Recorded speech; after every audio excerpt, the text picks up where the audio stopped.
மகேஷ் 300 ரூபாய் இந்த தாயா, நாளைக்கு தந்துடுறேன். நாளைக்கு கண்டிப்பா கொடுத்துருவீங்களா? கொடுத்துருவேன். கண்டிப்பா கொண்டு வந்துருங்க. சரி.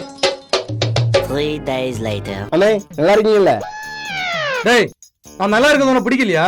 ஏன்? காலையில தானடா பார்த்தா, அதுக்குள்ள நல்லா இருக்கியான்னு கேக்குறேன். அண்ணே 300 ரூபாய் வாங்கிட்டு நேத்தே தரேன்னு சொன்னீங்க. அதுதான் சரி, 4 பேர் மத்தியில வச்சு கேட்டா உங்களுக்கு தான் அசிங்கம். டீசெண்டா இருக்கட்டுமேனு தான் நல்லா இருக்கீங்களான்னு கேட்டேன். அப்ப வாங்கிட்ட 300 ரூபாய் வாங்கினா நாங்க நாசமா போயிடணும்.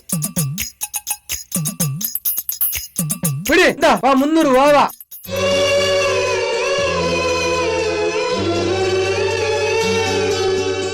One week later. தம்பி ஒரு 200 ரூபாய் இருந்தா தாங்கலாம். அண்ணே என்ன? இந்தாங்க நேத்து வாங்கின 200 ரூபாய். சரி, காசு இல்லண்ணே. இப்பதானே கொடுத்துட்டு போறான். அண்ணே உங்ககிட்ட காசை கொடுத்துட்டு திருப்பி வாங்குறதுக்குள்ள பகை தான் வருது. காசை கொடுத்து பகையை வளர்க்கறதை விட கொடுக்காமலே பகையில இருந்துட்டு போலாம். வேறென்ன எல்லாமே நான் செஞ்ச பாவம்.